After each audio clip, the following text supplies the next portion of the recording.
উত্তৰ পূবৰ ওপৰত চকু নেকি ৰঙা চীনৰ চীন ভাৰতত যুদ্ধ নিশ্চিত চীন ভাৰতৰ সংঘাতক লৈ উত্তাল দুই সদন চীনক বাধা দিয়াৰ ক্ষমতা নাই নেকি ভাৰতৰ পুনৰ উত্তৰ পূবৰ ওপৰত চকু দিছে নেকি ৰঙা চীনে এতিয়া চৰ্চা সৰ্বত্ৰে কিয়নো উত্তৰ পূবৰ সীমান্তৱৰ্তী ৰাজ্য অৰুণাচল প্ৰদেশৰ সীমাত চীনা সেনাই তৎপৰতা আৰম্ভ কৰাৰ খবৰ প্ৰকাশ পাইছে শেহতীয়াকৈ টাৱাঙৰ ঘটনাই পুনৰ ৰঙা চীনে উত্তৰ পূবৰ ওপৰত চকু দিয়াৰ অভিযোগ উত্থাপন হৈছে আজি চীন ভাৰতৰ ক্ৰমবৰ্ধমান সংঘাতক লৈ আজি 13 ডিচেম্বৰত উত্তাল হৈ উঠে সংঘাত বিৰোধীয়ে দাবী কৰে যে কেন্দ্ৰই ভাৰত চীন পৰিস্থিতিৰ বিষয়ে দেশখনক অন্ধকাৰত ৰাখিছে তেওঁলোকে অৰুণাচল আৰু চীনৰ মাজত প্ৰকৃত নিয়ন্ত্ৰণ ৰেখাৰ সৈতে দুয়োখন দেশৰ সৈন্য বাহিনীৰ মাজত শেহতীয়াকৈ সংঘৰ্ষৰ ব্যাখ্যাও দাবী কৰে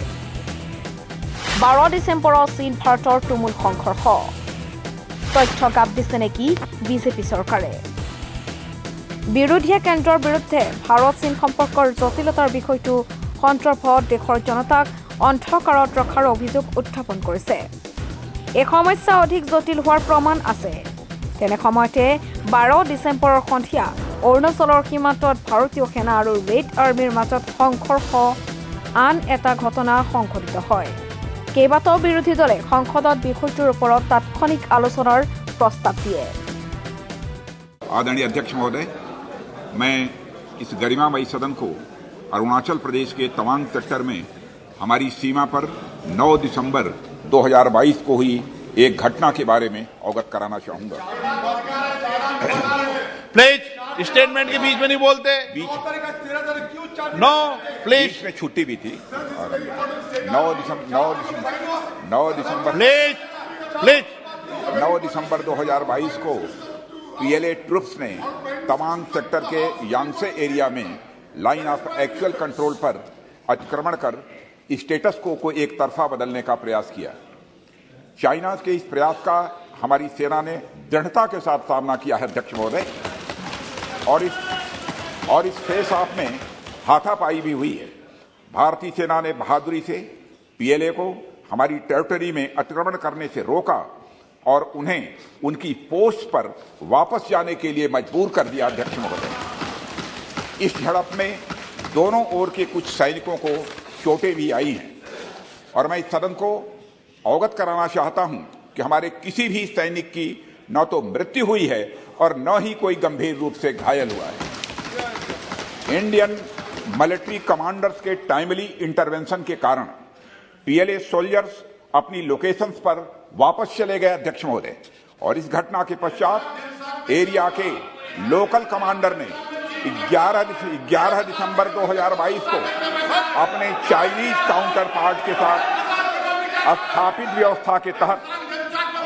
व्यवस्था के तहत एक फ्लैग मीटिंग की और इस घटना पर चर्चा की चीनी पक्ष को इस तरह के एक्शन के लिए मना किया गया और सीमा पर शांति बनाए रखने के लिए कहा गया इस मुद्दे को चीनी पक्ष के साथ कूटनीतिक स्तर पर भी उठाया गया है अध्यक्ष महोदय मैं इस सदन को आश्वस्त करना चाहता हूं कि हमारी सेनाएं हमारी भौमिक अखंडता को सुरक्षित रखने के लिए पूरी तरह से प्रतिबद्ध हैं और इसके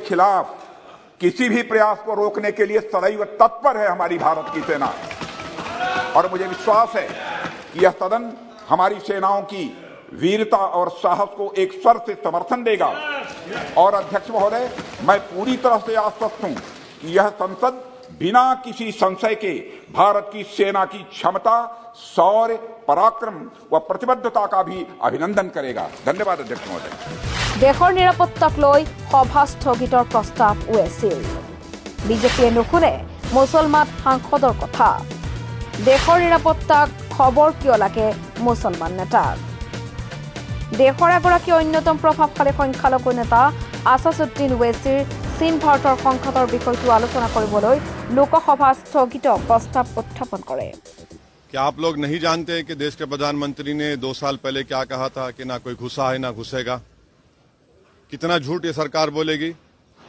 देश को प्रधानमंत्री ने सच नहीं बताया और अभी भी डेप्सांग और डेमचाक चीन के पास है, अभी भी 1000 स्क्वायर किलोमीटर लद्दाख में चीन के पास है।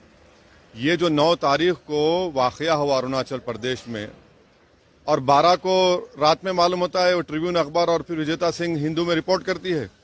पार्लियामेंट चल रही तो बताते नहीं, आप बताएंगे नहीं आप पार्लियामेंट को, पार्लियामेंट को आप डाक में रखेंगे, अंधेरे में रखेंगे। और तीसरी बात यह है कि प्रधानमंत्री क्यों चीन का नाम लेने डरते हैं? लीजिए ना नाम आप, आपने तो उठकर जाकर हाथ मिलाया था चीन के लीडर से, देख लिया आप नतीजा क्या निकला।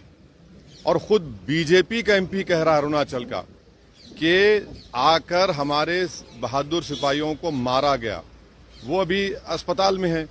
और छठी बात यह है कि 15,000 फीट नीचे से ऊपर आ रहे हैं वो भारत की फौज पर हमला करने के लिए। तो प्रधानमंत्री को सबसे पहले पार्लियामेंट में डिस्कशन अलाउ करना चाहिए, सरकार की जिम्मेदारी है, स्पीकर पर चेयरमैन पर मत डालिए। देश जानना चाहता है कि देश के प्रधानमंत्री आखिर इतना क्यों डर रहे हैं चीन का नाम लेने से। पॉलिटिकल लीडरशिप नहीं दिखा रहे हैं, कोई सवाल नहीं उठ रहा है हमारी बहादुर फौज की बहादुरी पर। यहां पर बुजदिली के मजाहिर अगर कर रहा है तो देश के प्रधानमंत्री और सरकार कर रही है। हाउस में आप क्या डिमांड करेंगे? हमने अर्जन मोशन डाला है, सरकार को स्पीकर को कहना चाहिए खड़े होकर कि हम उसको कबूल करते हैं, डिस्कशन करवाइए। छुपाने की क्या बात है, डरने की क्या बात है? देश के प्रधानमंत्री के पास 56 इंच का सीना है तो दिखाइए, पॉलिटिकल लीडरशिप लीजिए, चीन को हटाइए उस जमीन से जहां भारत की जमीन है, जहां पर चीन कब्जा करके बैठा है। और डोकलाम में प्रधानमंत्री ने कहा था कि डिसएंगेजमेंट हो गया, कहां डोकलाम में डिसएंगेजमेंट हुआ? चीन बैठा हुआ है वहां पर आज भी डोकलाम में। যোৱা কেইদিনমান ধৰি কংগ্ৰেছে সংসদৰ শীতকালীন অধিৱেশনত সীমান্ত সমস্যাৰ বিষয়টো উত্থাপন কৰি আহিছে। তাৰ মাজতেই শুকুৰবাৰে নিশা চীনা পিপলছ লিবাৰেশ্যন আৰ্মীয়ে প্ৰকৃত নিয়ন্ত্ৰণ ৰেখা চমুকৈ LAC অতিক্ৰম কৰি ভাৰতীয় ভূখণ্ডলৈ প্ৰৱেশ কৰিবলৈ চেষ্টা কৰে। ভাৰতীয় সেনাই দুৰ্ঘটনাৰ প্ৰতিৰোধ কৰে চীনা সেনাক। এই সংঘৰ্ষত দুই পক্ষৰ কেইবাজনো লোক আহত হয়। সংবাদ মাধ্যমত প্ৰকাশ পোৱা খবৰ মতে সংঘৰ্ষত ভাৰতীয় সেনাৰ 6জন জোৱান আঘাতপ্ৰাপ্ত হৈছে। দুই দেশৰ সেনাৰ লাঠি আৰু শিলেৰে সংঘৰ্ষ লাগিছিল। ঘটনাটো টাৱাঙত সংঘটিত হোৱা বুলিও দাবী কৰা হৈছে। সোমবাৰে নিশা কংগ্ৰেছ আৰু তৃণমূল কংগ্ৰেছকে ধৰি কেইবাটাও বিৰোধী দলে এই বিষয়টোত কেন্দ্ৰৰ পৰা ব্যাখ্যা বিচাৰিছিল। মঙলবাৰে সংসদ স্থগিত ৰখাৰ আশংকাৰ মাজতে প্ৰতিৰক্ষা মন্ত্ৰী ৰাজনাথ সিঙে সেনা বিষয়া আৰু কূটনীতিবিদসকলৰ সৈতে এক উচ্চ পৰ্যায়ৰ বৈঠক আহ্বান কৰে। লোকসভা অধিৱেশনত অংশ লোৱাৰ আগতেই প্ৰধানমন্ত্ৰী নৰেন্দ্ৰ মোদী আৰু কেবিনেট সদস্যসকলকো সাক্ষাৎ কৰে। সম্প্ৰতি হয়তো চীন ভাৰতৰ সম্ভাৱ্য যুদ্ধক লৈ অধিক চিন্তিত হৈ পৰিছে কেন্দ্ৰ চৰকাৰ। आज लोकसभा में प्रश्नकाल को विपक्ष के द्वारा चलने नहीं दिया गया। समूचा विपक्ष और विशेषकर कांग्रेस पार्टी के इस प्रयास की मैं घोर निंदा करता हूं। अरुणाचल में 8 की देर रात और 9 की सुबह घटी घटनाओं का हवाला देते हुए विपक्ष ने बहुमूल्य प्रश्नकाल को स्थगित करवा दिया। इसका कोई औचित्य इसलिए नहीं था कि पार्लियामेंट्री अफेयर्स मिनिस्टर ने स्पष्टता से कह दिया था कि 12 बजे इस देश के रक्षा मंत्री श्री राजनाथ सिंह जी इस विषय पर सदन के सामने अपना बयान रखेंगे। जब बयान रखने की बात कर ही दी तो इसका कोई औचित्य नहीं था।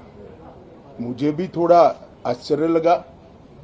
फिर मैंने प्रश्नकाल के सूची को देखा तो 5 नंबर का प्रश्न देखकर मैं इनकी चिंता समझ गया। 5 नंबर के प्रश्न है राजीव गांधी फाउंडेशन के FCRA रजिस्ट्रेशन को रद्द करने के बारे में। अब उन्हीं के कांग्रेस के ही सदस्य के द्वारा ये प्रश्न पूछा गया और जवाब में बहुत स्पष्ट था। अगर तो मौका देते तो मैं सदन के पटल पर भी बताता कि राजीव गांधी फाउंडेशन को 2005-6 और 2006-7 के वित्तीय वर्षाल में चीनी दूतावास से 1,35,00,000 रुपए का अनुदान प्राप्त हुआ था।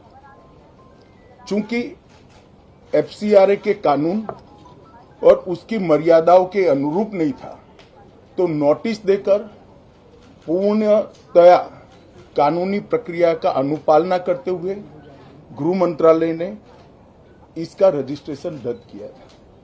फाउंडेशन ने अपना रजिस्ट्रेशन सामाजिक कार्यों के लिए करवाया है और ये जो राशि चीनी दूतावास से मिली इसका उपयोग भारत चीन संबंधों के विकास पर शोध करने के लिए ये पैसा दिया गया है। अब मैं कांग्रेस पार्टी को पूछना चाहता हूं कि इन्होंने शोध तो जरूर किया होगा, क्या उनकी शोध में 1962 में जो हजारों हेक्टेयर भूमि भारत की चीन ने हड़प ली वो शामिल था क्या? और शोध इस पर किया तो रिपोर्ट क्या आई है? नेहरू जी के प्रेम के कारण सुरक्षा परिषद में भारत की स्थायी सदस्यता बलि चढ़ गई। इस विषय को उन्होंने शोध का विषय बनाया था क्या? और अगर बनाया था तो इसका नतीजा क्या हुआ? जिस वक्त गलवान के अंदर हमारे सेना के वीर जवान चीनियों से भिड़ रहे थे, उस वक्त चीनी दूतावास को अधिकारियों को कौन रात्रि भोज दे रहा था? वो उनकी शोध का विषय था क्या? अगर था तो उसका नतीजा क्या हुआ? जब उनकी सरकार थी तो 2006 में भारत में चीन के दूतावास ने पूरे अरुणाचल और पूरे नेफा पर दावा कर दिया। वो उनकी शोध का विषय था क्या? अगर शोध हुई तो उसका नतीजा क्या हुआ? 25 मई 2007 को चीन ने कांग्रेस के ही मुख्यमंत्री दोरजी खंडू को वीजा देने से इनकार कर दिया, क्योंकि ये तो हमारा ही हिस्सा है अरुणाचल। ये भी शोध किया गया क्या? 13 अक्टूबर 2009 को मनमोहन सिंह की अरुणाचल यात्रा पर चीन ने आपत्ति जताई, वो आपने जांच किया है क्या? और 2010 में चीन ने जम्मू कश्मीर के लोगों को स्टेपल्ड वीजा जारी करने की प्रथा शुरू की, ये भी क्या आपका शोध का विषय था? 2011 में कांग्रेस सरकार ने चीन की धमकी के बाद हमारे रोड और वाइटल बॉर्डर इंफ्रास्ट्रक्चर्स का निर्माण डैम चौक में रोक दिया। ये क्यों रोका गया, इसकी भी शोध की है। मैं कांग्रेस पार्टी को पूछना चाहता हूं, ये दोगला रवैया जनता के सामने नहीं चलता है। जनता सब देख रही है। आपके परिवार द्वारा चलाया गया फाउंडेशन, उसका FCRA रजिस्ट्रेशन चीन की दूतावास से मिले हुए अनुदान से समाप्त हुआ है। आपके ही समय में हजारों किलोमीटर भूमि अवैध रूप से हमसे हड़प ली गई है। आपके ही समय में हमें मिली हुई सुरक्षा परिषद की सदस्यता आपने निजी संबंधों को बनाने के लिए चीन की भेंट कर दी है। ये सारी जनता ये सभी विषयों को जानती है। मैं इतना स्पष्ट कहना चाहता हूं कि भारतीय जनता पार्टी की सरकार है, नरेंद्र मोदी इसके प्रधानमंत्री है, और जब तक भारतीय जनता पार्टी की मोदी सरकार चल रही है, 1 इंच जमीन पर भी कोई कब्जा नहीं कर सकता। कल अपने सेना के जवानों ने जो 8 की देर रात को और 9 की सुबह को जो वीरता दिखाई है, मैं इसकी भूरी भूरी प्रशंसा करता हूं। इन्होंने घुसे हुए सभी लोगों को कुछ ही घंटों में वापस खदेड़ दिया और हमारी भूमि का रक्षण किया है। राजीव गांधी फाउंडेशन के FCRA लाइसेंस रद्द होने का एक दूसरा भी कारण था।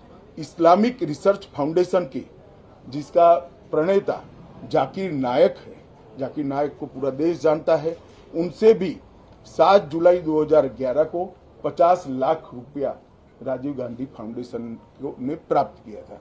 मैं पूछना चाहता हूं, राजीव गांधी फाउंडेशन के कर्ता धर्ता जो कांग्रेस की फैमिली पार्टी है उसी के सदस्य हैं, तो आपको ये पैसा जाकिर नाइक ने किस मकसद के लिए दिया था, इसकी भी स्पष्टता देश की जनता के सामने होनी चाहिए। धन्यवाद। मानवेंद्र कुमार दासৰ report, my news north east.